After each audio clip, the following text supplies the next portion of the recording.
আপনি জামাত ইসলামের শুধু জামাত কইতে পারেন, ইসলাম করলে আপনারও ইসলাম ইমান থাকবো না মিয়া। আপনি ধরেন করলা চাষ করিয়া কোনোদিনও আঙ্গুর ফল পাইবেন না। এই বয়সে যদি এই বেড়ার একটা কচি মায়ের লোভ থাকে, তাহলে 71 সময় এই লোকটার বয়স ছিল কত? ওই সময় তার রুচি ছিল কেমন? ভাগ্য খারাপ যে এই দেশে ওই সময় এত ঘন ঘন মিডিয়া ছিল না, তাইলে তাকে বাস্তবতাটা মিলাইতে পারতেন তারা যে কত নগণ্য আর কত ডেঞ্জারাস। আমরা মনে করছি ইতিহাস হয়তো কিছু কিছু বিভ্রান্ত, কিন্তু আজকে মনে করলাম যে দিনের মতো সত্য। এরা আসলে ইসলামের মধ্যেই পড়ে না।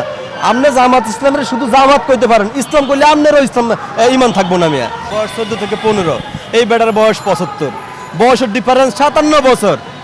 এই লোকটার বয়সে এত বছর, এই সময় একটা মানুষের শরীরে তো স্যালাইনও চলে না, রক্ত চলাচল করে না। এরা ইসলাম থেকে কয়েক হাজার মাইল বিচ্ছিন্ন, এটা ইসলামের মধ্যেই পড়ে না। এই ঠান্ডা মাথা ব্ল্যাকমেল করে এই দেশের মানুষ। আমরা কেমন কই ধরেন, কয়েকদিন দাঁত নামাজ যেমন আস্তরণ করে দাঁতের রূপে আমাকে মগজের রূপে গজব পড়ছে, আস্তরণ পড়ছে। এর লিগে আমরা জামাত ইসলামের ইসলাম কই এই ইসলাম। এরা আবার হাদিস লয়ে যে নবী বলে ছোট বছরে বিয়ে করছে, আবার বয়স্ক মানুষের বিষয়ে বিয়ে করছে। জামাত ইসলামের এটা কি ইসলাম? আল্লাহর হলো ইসলাম আর শয়তানের হলো জামাত ইসলাম। আপনি কি কয়েক হাজার হোমান লাগবে, কত টন হোমান লাগবে? শিবিরের কেন্দ্রীয় এক নেতা জিসান ধরা খাইছে না, খায় কত নাটক করছে না, সর্বশেষ কি প্রমাণ হয়েছে? দোষী প্রমাণ হয়েছে না?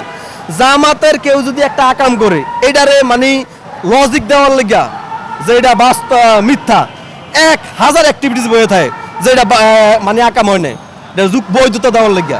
তাইলে বোঝেন আমরা কোন দেশে আছি। যারা ধর্ম প্রচার করে যাওয়ার কাছ থেকে মানুষ ধর্ম শিখে, আমরা ধর্ম শিখে যে তারা কই। আপনি ধরেন করলা চাষ করিয়া কোনোদিনও আঙ্গুর ফল পাইবেন না, জামাতের কাছ থেকে কোনোদিনও অরিজিনাল ইসলাম পাইবেন না, এটা ইসলাম হইতে পারে না।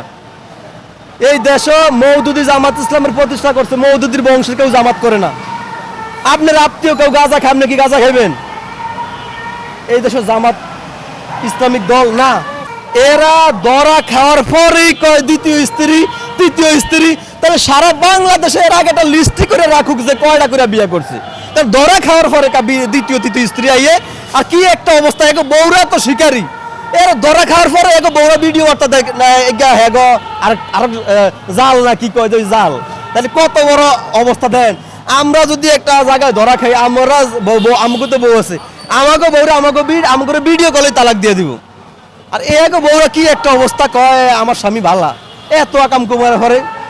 এই বেটার এই মহিলার বয়সের যে ডিপেন্ড করে 16-17 বছরের মাইয়া, এই মাইয়া যাওয়ার কথা আমগোল লাগে।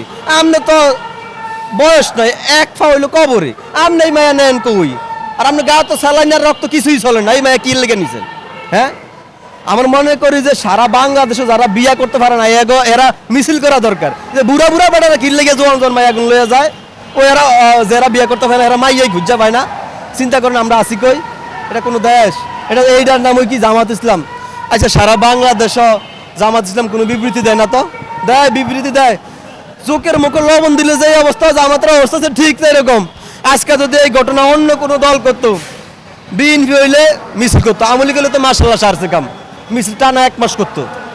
আজকে যে তাগে অবস্থা হয়েছে, আজকে কি কোনো মিছিল আছে, কোনো প্রতিবাদ আছে? বড় বড় ওয়াজ করে তারা নাকি উমরের মতো ন্যায় বিচারক। উমরের মতো ন্যায় বিচারক হলে আগে নিজের ঘরের বিচার করেন। আপনাকে এমপি যে লুচ্ছামি করছে ওরা টিএসসিতে লটকান, তারপরে বিচার করেন। ন্যায় বিচার না করিয়া যদি ভবিষ্যতে হাদিস মার্কা কথা কন, তাইলে আপনার কখনো কিন্তু জারু আছে। এরা ইসলাম থেকে কয়েক হাজার মাইল বিচ্ছিন্ন, এটা ইসলামের মধ্যেই পড়ে না। এই ঠান্ডা মাথা ব্ল্যাকমেল করে এই দেশের মানুষ। আমরা কেমন কই ধরেন, কয়েকদিন দাঁত নামাজ যেমন আস্তরণ করে দাঁতের রূপে আমাকে মগজের রূপে গজব পড়ছে, আস্তরণ পড়ছে। এর লিগে আমরা জামাত ইসলামের ইসলাম কই এই ইসলাম। এরা আবার হাদিস লয়ে যে নবী বলে ছোট বছরে বিয়ে করছে, আবার বয়স্ক মানুষের বিষয়ে বিয়ে করছে।